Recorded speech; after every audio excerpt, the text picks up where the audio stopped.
We've done all our editing so far in plain old text editors, but we'd really like a better tool. We're going to use Visual Studio Code, which is designed for editing programs. Go to your browser and type in code.visualstudio.com. Hit return. There it is. Hit return.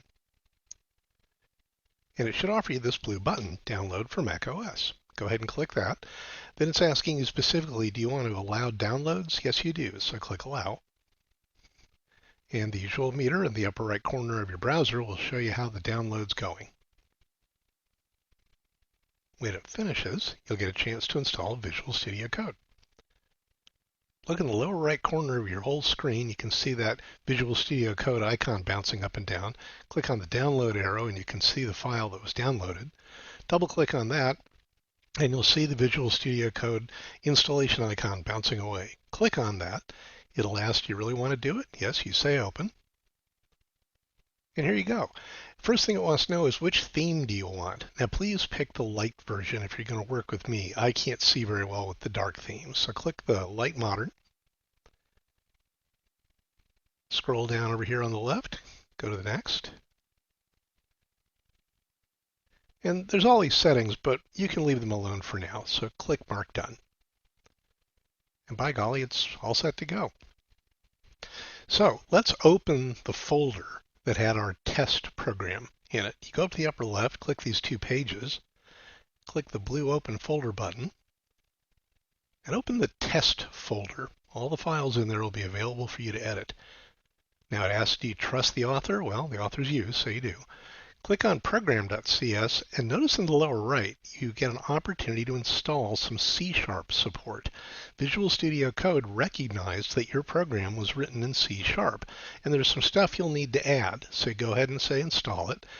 And it takes a little while. You see this rectangle here in light blue. When that turns to a nice dark blue, you'll know the installation's done.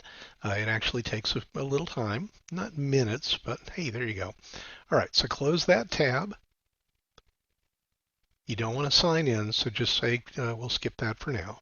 It's always a good idea to make a little change in your code before you recompile it a new way to verify you're running the new version. So we'll add VSC. Click on the program, make sure it's selected. Now click in this box up at the type and find Start Debugging. You can debug C#, tell it which program, C# test, and it runs. You get a lot of information. It does want you to give a password. The first time you do this, you need to give it permission to do debugging. We'll get into that in more detail later. Go ahead and give it your password. You'll see a lot of information in yellow. The output of your program is the blue part, and there it is, matched our change. Now, to automatically save any changes you make, go to File and find Autosave. You want to select that.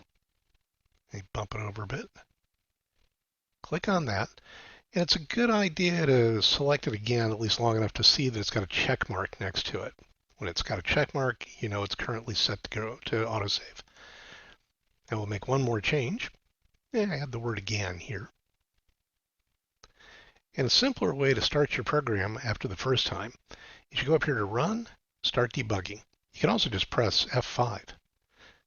And now the changed version with the new word comes out. And now you're using Visual Studio Code to edit your C# and later on your Avalonia programs. Big step up.